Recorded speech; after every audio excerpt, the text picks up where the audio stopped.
राजेंद्र ने बेटे का विवाह बड़ी मजबूरी में गरीब घर में किया, वह भी सांवली लड़की से। मजबूरी में इसीलिए क्योंकि दूसरी जगह कहीं हुआ ही नहीं। राजेंद्र के भतीजे की शादी अच्छी हो गई थी। इसका कारण था राजेंद्र का भतीजा रिंकू मेहनती सदाचारी था, जबकि उसका बेटा मयंक ट्रक चलाता था तो शौक में पीने पिलाने लगा था। कभी कभार जुए में भी हाथ साफ कर लेता था। राजेंद्र स्वयं भी इस क्षेत्र का मंजा हुआ खिलाड़ी रह चुका था, इसलिए उसे कुछ भी अजीब नहीं लगता था। ऊपर से इकलौता कमाऊ बेटा था, इसलिए और भी सिर चढ़ा हुआ था। गोपी सूरत की अच्छी और संस्कारी घर की लड़की थी। उसने सास ससुर की खूब सेवा की, अच्छे अच्छे व्यंजन बनाती, घर को साफ सुथरा रखती, सबको सम्मान देती। लेकिन छोटे कद और सांवले रंग ने इन गुणों को प्रभावहीन कर दिया। उसके घर में कोई कदर नहीं थी। मयंक ढंग से बात भी नहीं करता था। सास ससुर भी नखरे दिखाते थे। 2 साल बीत गए। गोपी ने एक बेटी को जन्म दिया।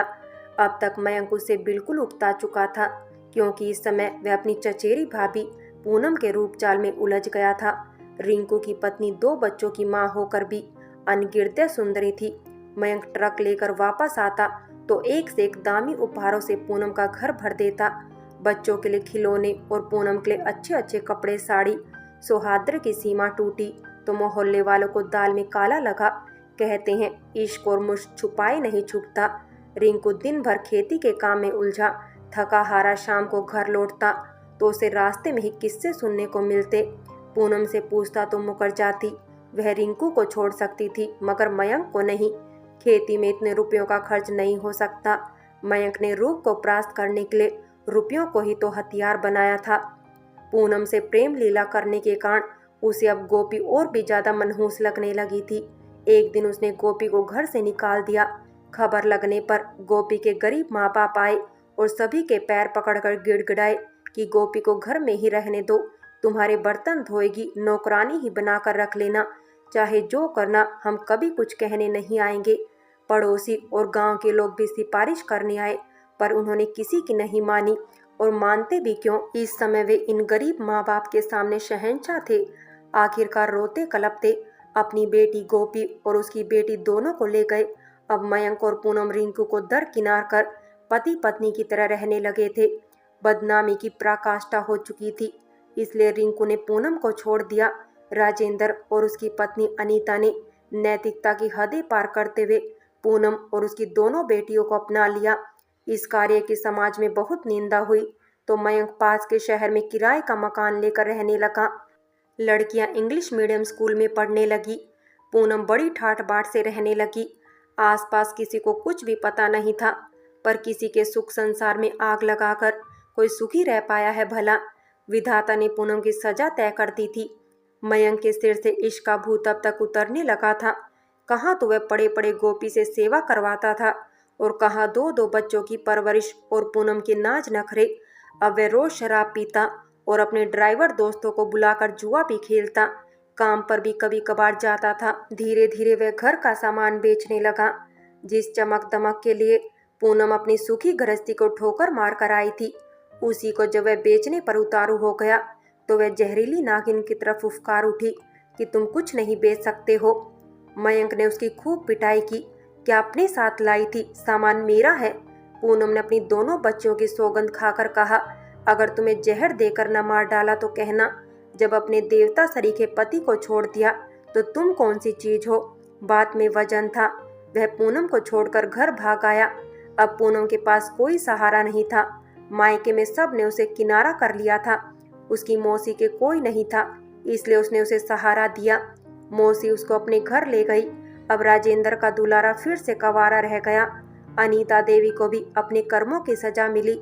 वे लकवाग्रस्त होकर महीने भर तक एड़ियां रगड़कर भगवान को प्यारी हो गई। इसी समय एक और गाज गिरी। मयंक ट्रक लेकर गया था, उससे एक्सीडेंट हो गया। वह सब छोड़ छाड़ कर भाग आया। दोनों बाप बेटे 2 औरतों व 3 बच्चियों को दर दर की ठोकरें खाने के लिए मजबूर कर चुके थे। 2 साल गुजर गए। इतना बड़ा घर भाई भाई करता था। दोनों बाप बेटे भूतों की तरह अकेले घूमते थे। राजेंद्र अपने गंजे सिर को सहलाते हुए सोचते रहते, क्या किया जाए, मेरा तो वंश नाश हो जाएगा। मयंक भी अब ये लीलाएं करते करते 40 का हो गया था। इसी समय उसके किसी लोफर रिश्तेदार ने प्रस्ताव रखा, एक लड़की है, शादी हो सकती है तुम्हारी, तुम्हें थोड़े पैसे खर्च करने होंगे, इम्प्रेशन जमाना होगा। मैंने तुमको बहुत रईस बताया है। उस रिश्तेदार को रिश्वत देकर रिश्तेदार के यहाँ मयंक ने जो लड़की देखी तो मयंक की बाँछें खिल गई। इतनी खूबसूरत लड़की, लंबा कद, सुंदर नैन नक्श, गोरा रंग, 20 साल की उम्र। उस लोफर रिश्तेदार पर उसे बहुत प्यार आया। जैसे भी हो, इस रतन को घर लाना ही होगा। प्रभावित करने का तजुर्बा तो था ही, खूब खर्च कर उसने लड़की तो लड़की, उसके बाप को भी प्रभावित कर लिया। उसने लड़की के बाप के सामने शादी का प्रस्ताव रखा तो उसने कहा, यह पागल है, 2 साल पहले इसकी शादी कर दी थी, लेकिन उसका पति फांसी लगाकर मर गया। बुढ़ा बहाना बना रहा है, ऐसा सोचकर वह जिद करके शादी कर लाया। अब सुहाने दिन आ गए थे। साल भर तो खूब आराम से बीता। मयंक ने दामिनी को होटल, ढाबों से, चाट के ठेलों से, गली मोहल्ले के फेरी वालों से खूब बढ़िया बढ़िया स्वादिष्ट भोजन चाट खिलाई थी। बहू पूरियां खाती थी तो राजेंद्र खोखे से पूरी खरीद लाता। अब वह चाहता था बहू घर का काम संभाल ले। असली कहानी तो अब शुरू हुई। राजेंद्र ने बाजार से ढेर सी सब्जी लाकर रख दी और बाहर चबूतरे पर अपने संगी साथियों के साथ गप्पेबाजी करने लगे। धीरे धीरे घंटों गुजर गए, बुलावा नहीं आया। स्वादिष्ट भोजन की कल्पना करते हुए उन्होंने अंदर जाकर देखा तो वहां चूल्हा भी ठंडा पड़ा हुआ था। दामिनी गहरी नींद में सपने देख रही थी। राजेंद्र के तन बदन में आग लग गई। उनका धीरज जवाब दे गया। उन्होंने दहाड़ मारी, खाना नहीं बनाया। दामिनी की नींद खुल गई। वह उठकर बैठ गई, बोली, खाना नहीं बना और न ही बना सकूंगी, मेरे पेट में बहुत दर्द है। यह सुनकर उसका खून खोल उठा। पुराना अभ्यास जो ठहरा। अकड़ कर बोले, तो खाना क्या तेरा बाप बनाएगा? दामिनी विद्युत गति से खड़ी हो गई। खबरदार, मेरे बाप पर मत न जाना, नहीं तो क्या? राजेंद्र ने हेकड़ी दिखाई। अब उन्होंने हद कर दी। अकड़ दिखाती है, खाना बनाने के लिए तो गड्डियां खर्च की है। दामिनी ने बहुत गंदी गंदी गालियां दी और फिर उसने ऐसी ऐसी दुर्लभ गालियों का कोष खोला जिसके बारे में उन्होंने कल्पना भी नहीं की थी।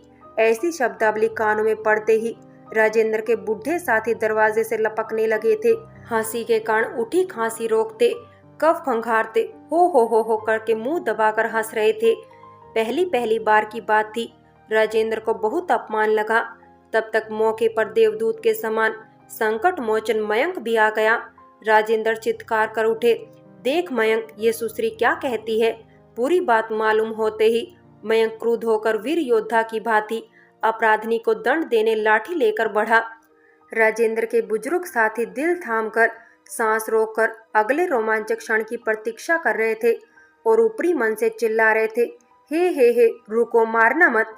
तब तक लाठी चल गई, मगर दामिनी पर नहीं। दर्शक बुजुर्गों ने देखा, दामिनी ने झट से लाठी छीनकर मयंक पर जड़ दी। मयंक हक्का बक्का रह गया। दामिनी लाठी को दोनों हाथों से ऊपर ताने पैतरा बदल रही थी। वह भी कूद कूद कर। मुंह लाल था, गले की नसें तनी हुई थी। गालियों का अक्षय भंडार मयंक पर खाली करती हुई ललकार रही थी, अगर एक बाप का है साले तो आजा। अपने अपमान को मिटाने के लिए वह टूट पड़ा। उसने मारा कम, मार ज्यादा खाई। यह खबर बिजली की तरह पूरे गांव में फैल गई। सभी लोग खुश थे। लोग मन ही मन हंसते हुए राजेंद्र के सामने मुंह लटका कर कहते, आपकी बहू कम दिमाग की है। राजेंद्र तिल मिलाए स्वर में कहता, बदचलन औरत है, किस्मत फूटी थी जो यह आई। मयंक अपने साथी जुआरियों के साथ खेलने बैठा था। खेल प्रारंभ होने ही वाला था कि दामिनी लाठी लेकर भूत की तरह प्रकट हुई और मयंक को ललकारा, जुआ खेलने बैठा है, खाने का तेरा बाप बनाएगा। मयंक ने साथियों को मुस्कान से और धीमी आवाज में बताया, इसको पागलपन का दौरा पड़ता है, और वह गाय की तरह पीछे पीछे चला गया। घर जाकर उसने दामिनी की पिटाई की और खाई भी। दामिनी ने घर भर के कपड़े जमा करके उनमें आग लगा दी। अब मोहल्ले वालों ने भी दखल दिया। कहीं कोई घटना हो गई तो पुलिस मोहल्ले वालों से भी पूछेगी। मोहल्ले वालों को देखकर दोनों बाप बेटे शेर हो गए और दामिनी पर टूट पड़े। दामिनी ने ईंट का टुकड़ा राजेंद्र के सिर पर जड़ दिया। राजेंद्र लहूलुहान हो गए। सब ने सलाह दी, पागल है, पागल खाने ले जाओ। थाली फूटी, झंकार निकल गई। कहावत को चरितार्थ करते दोनों बाप बेटे बदनामी तो हो ही चुकी थी, अब बेशरम बन चुके थे। उन्होंने हालत के आगे घुटने टेक दिए। अभी वंश भी तो चलाना था। वंश चला और खूब चला। 5 साल में 3 बेटे एक बेटी को जन्म देकर उसने उन बच्चों से नाता नहीं रखा। अगर उन्हें वंश बेल चाहिए तो उनकी रक्षा करे, नहीं तो ना करे। बच्चों को दोनों बाप बेटे ही पालते हैं। खाना मयंक बना लेता है, फिर ऑटो चलाने निकल जाता है। राजेंद्र बच्चों की दिन भर देखभाल करता है। अगर कभी कभार विरोध करता है तो मार भी खाता है। दामिनी दिन भर आराम करती है, धकाधक पूरियां खाती है। अगर पूरियों के पैसे न मिले तो गांव के लड़कों से मांग लेती है। शर्म के कारण राजेंद्र को और मयंक को पैसे उसे देने ही पड़ते हैं। सावन में किसी का भी झूला पड़े, दामिनी सबसे पहले झूलती है, सावन के गीत गाती है। किसी के यहाँ शादी ब्याह हो तो कोई बुलाए या ना बुलाए, सबसे पहले पहुंचती है, नाचती गाती है और दावत उड़ाकर आती है। उसकी उपस्थिति में माहौल मनोरंजक हो जाता है, इसलिए कोई अवसर हो सब उसका इंतजार किया करते हैं। एक बार मयंक रोने लगा, कहा, पिताजी गोपी को देखाऊं, बिटिया बड़ी हो गई होगी, मैं माफी मांग लूंगा और उनको ले आऊंगा। राजेंद्र ने झट से इजाजत दे दी। वहां जाकर पता चला कि गोपी की उसके माँ बाप ने दूसरी जगह शादी कर दी थी और उन लोगों ने लड़की को भी स्वीकार कर लिया था। वह बहुत सुखी थी। अब तो उसका बेटा भी था।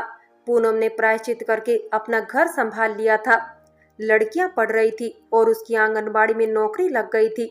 मौसी ने रिंकू को अपना वारिस बना दिया था और बहुत प्रयत्न करके रिंकू को पुनः पूनम के जीवन में ले आई। राजेंद्र और मयंक जीना यहाँ मरना यहाँ, इसके सिवा जाना कहाँ वाली हालत है। इसे कहते हैं भगवान का इंसाफ। सोचने वाली बात यह है, आज तक दामिनी की दवा नहीं आई। वह सचमुच पागल है या साइकोलॉजिक चतुर है। गांव में इस विधान से सब बहुत खुश हैं।